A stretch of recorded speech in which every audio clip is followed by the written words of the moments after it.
Hey guys, welcome to my Samoan language instruction on when to use the perfective aspect or suffix. And basically this video is building off of the last two videos. And so you've learned from two videos ago that the perfective suffix is used when you're trying to show the totality of your action, or in other words, you're trying to show that the verb that you're saying in the statement has been completed. You see the beginning of that action and as well as that action being completed. If this doesn't make sense, you need to go to two videos back and review that. And basically, what this video is I don't want to just say, hey, whenever you use the perfective aspect in English is when you use it in Samoan. It is that way, but there's also some aspects and some key areas where they use it more often than they do not. And so I want to give you a little bit of guidance on when to use it and when to seldomly use it and things like that. So the first aspect that I use it often is with negative statements to show no part of the action was, is, or will be performed. Okay. So for example, this sentence right here, sa le faya e simi le mea ai. Okay. So you'll note that the faya right here is the perfective form of the verb fai. Okay. And when I use the perfective form of the verb, then I use the transitive sentence structure, and that is what you see here. You see a e, and then you say simi. Simi is the one doing the action here. Or in this case, he's not the one doing the action, but nevertheless, he is the subject. And in this case, you have an e marking the doer or the subject. Okay, and so this is a transitive sentence structure. And we learned a lot about how to use the perfective suffix in the last video, okay? So, since I'm using the perfective verb, I'm also using the transitive sentence structure in this case. But this video is more about when to use it, and so what I want to explain here is what this exactly means. Sa le faya e simi le mea ai. This means that Jim didn't fix the food, that is, at all. You can see that Jim didn't start it, and you can see that Jim didn't finish it, okay? And so this is why we use the perfective form of the verb as well as the transitive sentence structure. Our next example is here, Olia le faitauina olua lene tusi. Okay? You'll note that in this sentence that faitauina right here is the perfective form of faitau. And then you also note that there's an e marking the subject or the doer. And this is a perfect case of a perfective verb using the transitive sentence structure.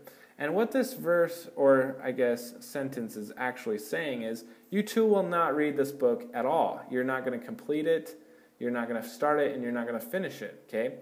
And so that is why I'm showing the totality of that action. In this case, it's a negative totality. You're seeing that it's not being started, and you're seeing that it's not being ended. I don't use the imperfective form in this case because you don't see those two, you don't see them engaged in the action of reading, okay? You don't see it in this case. You see the totality of the non-action towards what's going on because you're not seeing it started or finished, okay?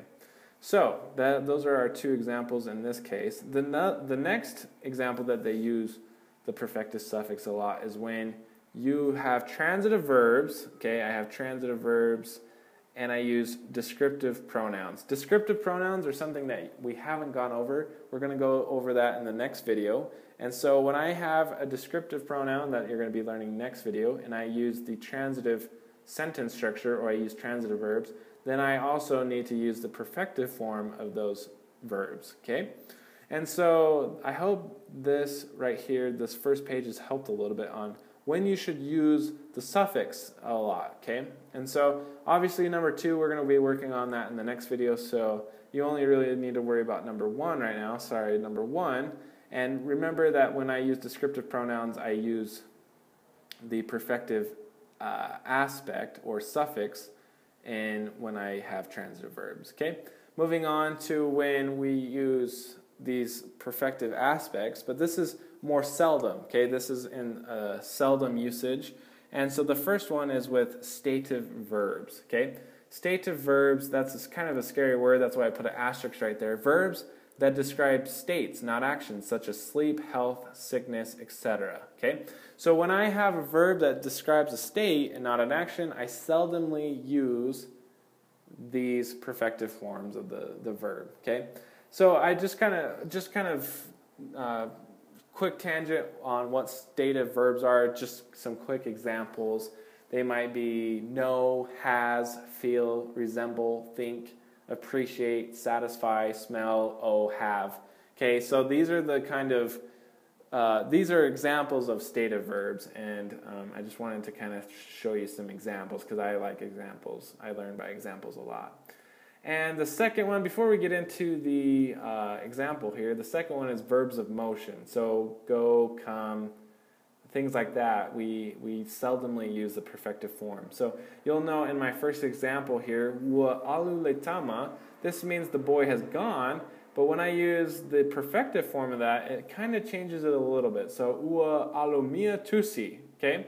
And this means the books are really going in great demand or selling quickly. Like, the books aren't physically leaving, but they're going quickly, or they're selling quickly, or they're in great demand, okay? So you'll note that there are times when you do use the perfective form of verbs in these verbs of motion and with stative verbs, but you use it less often. It's seldomly used, okay? Sea, sea. Sea, sea is seldom, okay?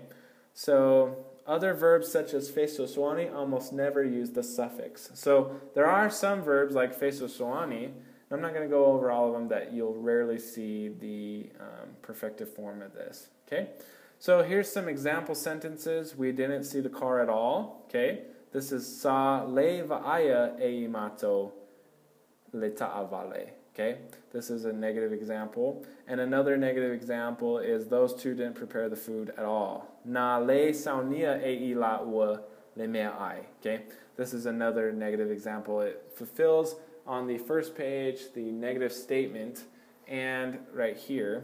And so basically that's one that you already know, and we're going to be working on this second option in the next video. So I hope that this helped, guys, and I hope that you were able to learn a lot in this when to use the perfective suffix. If not, I encourage you to rewatch this video to help clarify any things that you may not have picked up. Okay? Tofa soifua.